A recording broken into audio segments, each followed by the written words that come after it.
ശ്രീകൃഷ്ണാർപ്പണമസ്തു. എല്ലാവർക്കും നമസ്കാരം. ജ്യോതിഷം എന്ന അത്ഭുത ശാസ്ത്രത്തിലൂടെ അല്പനേരം.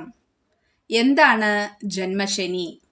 2025-27 ഏതെല്ലാം നക്ഷത്രക്കാരാണ് ശ്രദ്ധിക്കേണ്ടത് എന്നതിലേക്ക് ഒരു എത്തിനോട്ടം.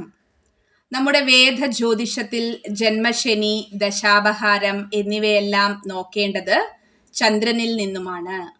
പക്ഷെ പ്രവചനത്തിന് പ്രാധാന്യം ലഗ്നം വെച്ചുമാണെന്ന് ആദ്യം മനസ്സിലാക്കണം. എന്താണ് ജന്മശനി? നമ്മുടെ ജാതകത്തിൽ ചന്ദ്രൻ നിൽക്കുന്ന രാശിയിലേക്ക് ഗോചരത്തിൽ ശനി വരിക. ഉദാഹരണമായി, ഉത്രട്ടാതി നക്ഷത്രത്തിൽ ഒരാൾ ജനിച്ചിട്ടുണ്ടെങ്കിൽ അവരുടെ ചന്ദ്രനെ അടയാളപ്പെടുത്തുന്നത് മീനം രാശിയിൽ ആയിരിക്കും. ഇപ്പോൾ ആകാശത്തിൽ ശനി എന്ന ഗ്രഹം മീനം രാശിയിൽ എത്തുമ്പോൾ ഉത്രട്ടാതി നക്ഷത്രക്കാർക്ക് ജന്മശനി എന്ന് പറയും. ഇപ്പോൾ ശനി വക്രം ചെയ്ത് കുംഭത്തിലുണ്ട്. നവംബറോടുകൂടി മീനത്തിലെത്തും.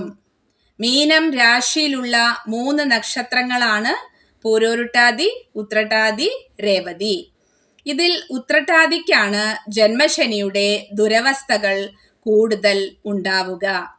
75% രേവതിക്കും 25% പൂരോരുട്ടാതിക്കും അനുഭവപ്പെടാം. കഴിഞ്ഞ 2.5 വർഷം കൂടുതൽ ബുദ്ധിമുട്ട് അനുഭവിച്ചവർ ചതയം നക്ഷത്രക്കാർ ആയിരിക്കും. കാരണം ചതയത്തിന്റെ 4 പാദങ്ങളും കുംഭരാശിയിലാണ് എന്നതാണ്. മീനം രാശിയിലുള്ള 3 നക്ഷത്രങ്ങൾക്ക് മോശസ്ഥിതി ഉണ്ടാവും എന്ന് ഉറപ്പുള്ള കാര്യമാണ്. പക്ഷേ ലോകത്തുള്ള ഈ 3 നക്ഷത്രത്തിൽപ്പെടുന്ന പ്രത്യേകിച്ച് ഉത്രട്ടാതി നക്ഷത്രക്കാർക്ക് വിഷമങ്ങൾ ഉണ്ടാവുമോ എന്ന് ചോദിച്ചാൽ ഇല്ല. കാരണം ജാതകത്തിൽ തന്നെ 3 പ്രതിവിധികൾ ഉണ്ട് എന്നുള്ളതാണ്. നമ്മുടെ ജാതകത്തിൽ ചന്ദ്രന്റെ മേൽ ശനിയുടെ ആധിപത്യം വരുമ്പോഴാണല്ലോ ജന്മശനി ഉണ്ടാവുന്നത്.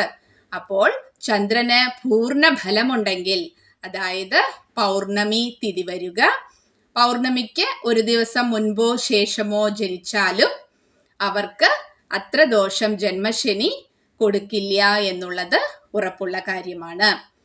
ഇവർ ജന്മശനിയെ അത്ര ഭയക്കേണ്ടതില്ല.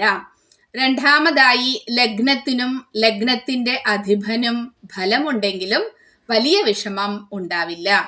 മൂന്നാമതായി, നല്ല യോഗദശ നടക്കുമ്പോഴാണ് ജന്മശനി വരുന്നത് എങ്കിലും അത്ര ഭയപ്പെടാനില്ല എന്ന് ചുരുക്കം.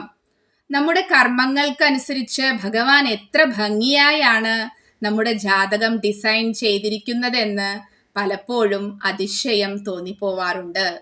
ജ്യോതിഷം എന്ന മഹാശാസ്ത്രം മനസ്സിലാക്കാൻ ശ്രമിക്കുമ്പോൾ തീർച്ചയായും അധർമ്മത്തിന്റെ വഴിയിലൂടെ നമുക്ക് സഞ്ചരിക്കാൻ കഴിയില്ല എന്നുള്ളതാണ്. മേൽപ്പറഞ്ഞ 3 പോയിന്റും ഒരാളുടെ ജാതകത്തിൽ വന്നില്ലെങ്കിൽ ഈ 2.5 വർഷം ക്ലേശകരമായിരിക്കും.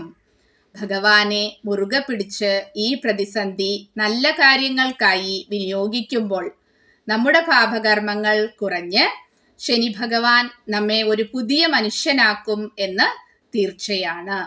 എല്ലാവർക്കും നന്മ ഉണ്ടാവട്ടെ എന്ന് പ്രാർത്ഥിച്ചുകൊണ്ട് നന്ദി, നമസ്കാരം.